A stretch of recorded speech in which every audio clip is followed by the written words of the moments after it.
Vancouver Canucks practice facilities reopened today, and some players took part in on-ice training. It's the first time the team has been back on the ice since being shut down due to COVID protocols in March. Tanner Pearson, who was not in COVID protocol, spoke about what the outbreak spreading to players' families meant.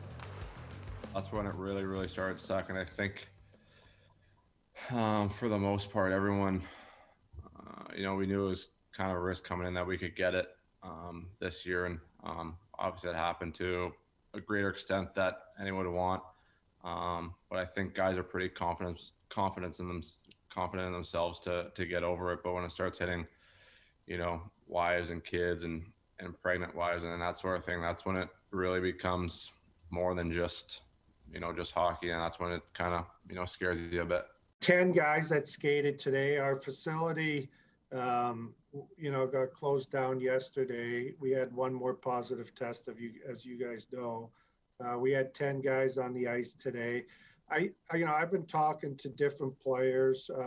Some guys feel really good and they're ready to go. Other guys are still feeling some residual effects of the COVID. So, but the next step for them is to start working out, getting on the ice, getting back in shape to play again. And, we'll just deal with if they have any effects through, this week skating and stuff with the COVID, we'll deal with them. But hopefully, when we play Friday night, we got our full team back in play. As far as Travis is feeling better every day. I haven't talked to him yet today, so hopefully he's ready to go too when we get back going.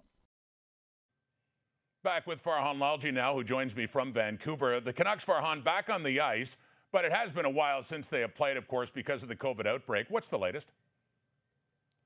Well, just a slow return to play and practice. They've got a practice scheduled for Wednesday. As far as today's activities were concerned, you heard Jim Benning reference the fact there were 10 players on the ice. There was a big block of time, about a 7-hour window from 7:45 a.m. Pacific time where players were able to get back. The facility opened again. Some guys went out there in one-on-one settings with a trainer. Some were in small groups and things of that nature. So it's going to be a while before we can ramp up to a full practice, which is expected to be on Wednesday. As Benning mentioned, some players are still dealing with the residual effects of this. There's some emotional after effects as well, but it certainly seems like everybody wants to get back on the ice again and wants to see their teammates again and stop dealing with what's going on at home as best they can as they move forward to a return to gameplay here on Friday. Now, they are still on track to finally play, as you mentioned, on Friday. What is their biggest obstacle now?